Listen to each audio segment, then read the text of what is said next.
Hey Scotty, I think we finally have some time to unbox the Lost Caverns of Ixalan stuff. Are you with me?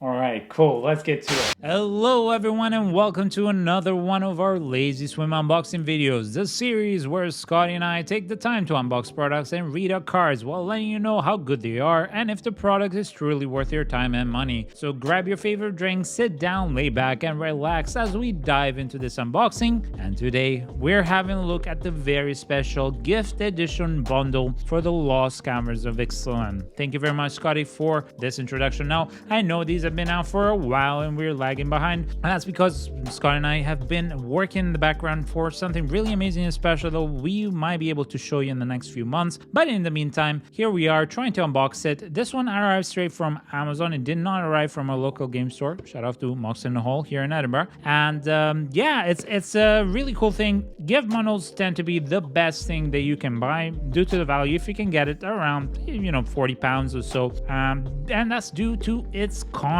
So first off, you get a collector booster pack, which usually they average out around 20 something quid, so that's very good in and of itself. Then you get the 8 set booster packs. You get one of the foil version of the Jurassic World collection cards, which in the normal bundle is not foil, and then you get the alternate art traditional foil hit the motherload, a different oversized spin down life counter, which is a die, and then you get 20 traditional foil and 20 regular basic lands, and the foil ones are the normal ones and the regular ones are going to be the poster version. You get a special gift edition card box, which it has some foiling on top, and so overall the value of this tends to be really good, and it tends to run out really quickly, and we're very lucky to have had one. So without further ado, let's have a look at it. You can see the gold here and the pattern is a bit different. Even the foiling is here on the little box on the outside, but what you're interested about is what's inside the box. That's why we're all here. So let's rip.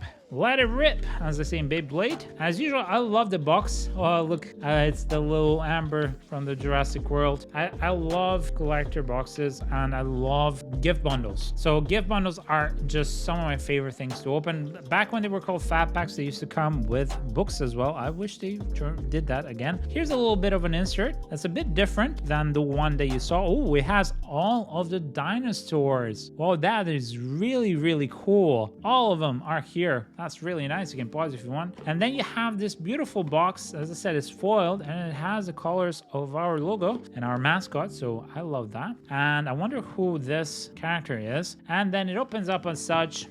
And inside we get the cutouts as usual, which is very nice. Also, if I'm not mistaken, sorry, I forgot to check, but this is printed in, yes, this is made in the United States, and like the normal one that is printed in Europe for us. So that's what you can get here. And let's have a look at the contents inside. These are in a plastified pack. These are the lands in the poster, which funny enough, when they announced it and we did our guide, we didn't even know which one of the versions it was going to be, because one part just said basic lands, the other part of their own Wizard of the Coast guide said this, so we were right, it was these ones. And then we get the motherload and the other foils, and then you get the collector booster. This is the first one that we're going to be opening so far, but make sure to stick around on our channel because we will be unboxing the collector booster and the remainder of the commander decks. So this is the die, and actually it looks pretty close, similar to the one that I thought it will look like. It's a little less shiny, but yeah, it looks like something stuck in amber for sure. So that's really cool. And then you get the booster packs for opening set boosters, and as well you can find in 1 in 12 Jurassic World card in those booster packs if you get lucky enough. We did get lucky in our normal bundle opening, very lucky with that. So because usually most of them, over 58% of them are well, just lands, the land version. So when you open them, anyway, let's start with these, then we'll go to a collector booster, and then we'll wrap it up with a set booster, or maybe we'll, you know what, we'll keep the collector booster last as the cherry on top. But anyway, let's have a look at all of the beautiful poster lands that you can find in here. I really do love these ones. I like the extended art lands that you can always find in here, and these are no different. So here you have the island, plains, the swamp, the mountain, and the forest. And if I'm not mistaken, you should be getting 4 of each, because that's 20. And that's really, really cool. Of course, they're not foil. That's not a problem. The fact that you get them in and of itself is really, really nice, as they're not as easy to get in the normal boosters, in the set boosters, I mean, because I don't think you can find them in the draft boosters. And yeah, then you get the little how to play, you know, reminder cards, but that's it. Those are the wonderful posters that you can find for this expansion, and they're just a treat if you're a fan like I am of alternate art lands. Then we have the Hit the Mother load. And these are the basic lands, and funny enough, this iteration of the basic lands can only be found in gift bundles and bundles. So unlike before, the bundles and the gift bundles, they used to contain the same lands that you would find in the set. These ones can only be found in here, and unfortunately, because they're printed in the United States, they tend to be Pringle. You can see here there's some decent Pringlage. So if you're wanting the basic lands, I would advise you to buy the ones printed in Europe or wherever you are. So anyway, Hit the Mother, what we've seen it before. Our Jurassic World card is Ian Malcolm, Chaotician, very warped, and yeah, it's very, very freaking Pringle. I'm not gonna lie about that. And yeah, it's a 2/2 that costs 3 with this, and it's a legendary creature, human scientist. Whenever a player draws their second card each turn, that player exiles the top card of their library. During each player's turn, that player may cast a spell from amongst the cards they don't own, exile with Ian Malcolm, Chaotician. A mana of any type can be spent to cast it. So I don't like giving more advantage to my opponents, but to each their own. And then we have the lands that we were talking about. Here are the foil ones. Very, very beautiful. Unfortunately, they're very Pringled, but thankfully we have the normal version coming from the other bundle. Anyway, let's move these aside, and then let's dive into the set boosters proper, and then we'll open the collector booster. So we've gotten so lucky so far. I'm very fortunate. Let's see what we get here. As usual, the United States cards have a completely different feeling to my hands than you know, normal set boosters opening.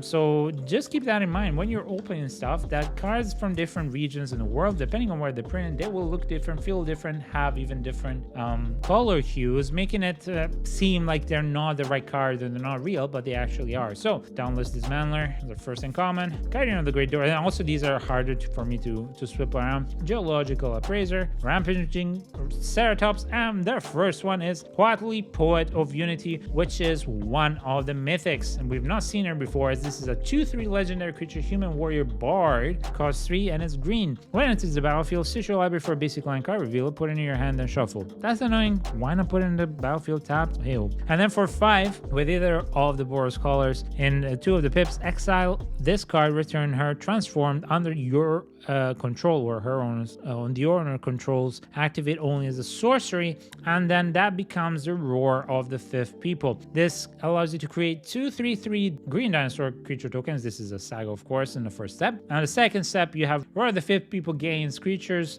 you control have, and you can add any of the Naya colors. And then on the third step, search your library for a dinosaur card, reveal it and put it onto your hand, then shuffle. And then the fourth step, dinosaurs you control gain double strike and trample until the end of turn. This is an insane card to build around with, and it's of course a great card for a dinosaur deck. So that's wonderful. Then we have Gold Fury Strider and the foil and a treasure token. Okay, so far that's a very good first opening, I won't lie. And also the boosters themselves, they open much easier.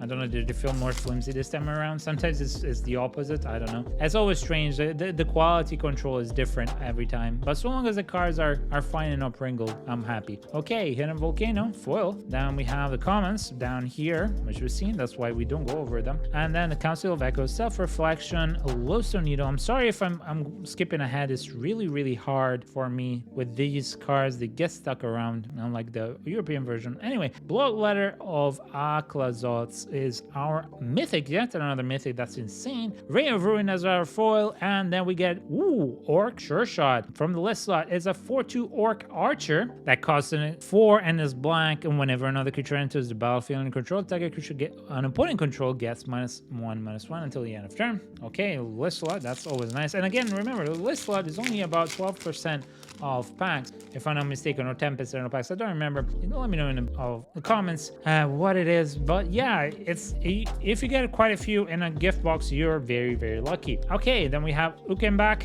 uncommon, Bit of Offerings, Zioa, Lava Tongue, Rampaging Ceratops yet again. Then we have a wild card slot. So this is one of the commander cards. Altar of the Wretched. It's an artifact. It's black. It costs 3. When it enters the battlefield, you may sacrifice a non-token creature. If you do, you draw X cards, then mill X cards, where X is that creature's power. And then craft with 1 or more creatures for 4. And for 3, you can have return Altar of the Wretched from your graveyard to your hand. And when you craft it, you exile and you flip it around into the Wretched Bone Mass, which is a star skeleton horror with power and toughness equal to the total power of the exile cards used to craft it. And it also has flying as long as the exile card has flying, and it's the same for every other ability. So this is quite a fun card, and yeah, it's interesting and it's cool. And so that is one of the wildcard slots from the commanders. Next we have Cold Steel's Flanker is our first rare, and then Iron Paw Aspirant as a foil, and then a Fungus token. It was very cool, very, very nice to get a mythic and a wildcard slot and another rare. That's just insane. And we go, and then ooh, beautiful art for the Echoing Deeps. Very beautiful. Got that card. Okay, one of the lands. Then we move on out of the commons into the uncommons. Yes, we've seen them. And then we move on to the first, Echoing Deeps. There you go, the actual normal rare. And then Belligerent Yearling and foil, an uncommon, and then a token. That's it. Okay, 4 more to go, and then we're done. Okay. All right, another wonderful showcase card. Hidden Volcano, remove the commons, so you've seen him. And then a chart, of course, got to it back. Nikanzil, Kinjali's Dawn Runner, Sunburst Standard, and then, ooh, Preacher of the Schism. We've not seen this one before. It's a 2/4 farm Vampire Cleric that costs 3, is black, has Death Touch. When it attacks player with the most life or tied for the most life, create a 1/1 white vampire creature token with lifelink. Or when it attacks the one while you have the most life or are tied for, you draw a card and you lose a life. This is an insane card for limited. Probably very good for a vampire deck, but very, very, very, very insane for limited. It always gives you value, and it's a Death Toucher, and it's a 2/4, so it's not easy to kill. Very, very nice. Then we have the Waylaying Pirates in foil and the token card. Okay, 3 more to go.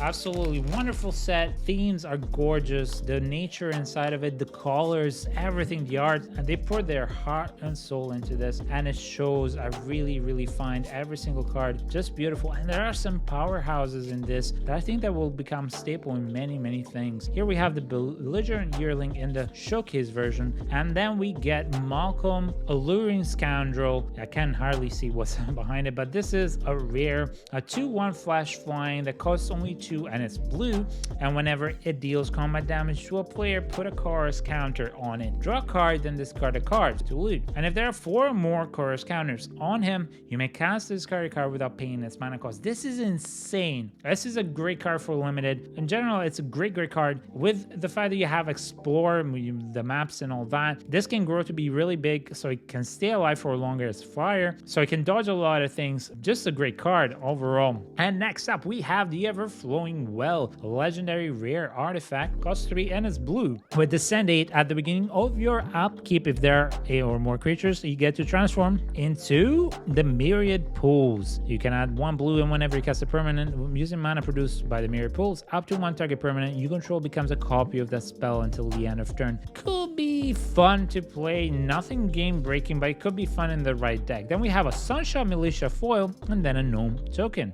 All right, 2 more to go.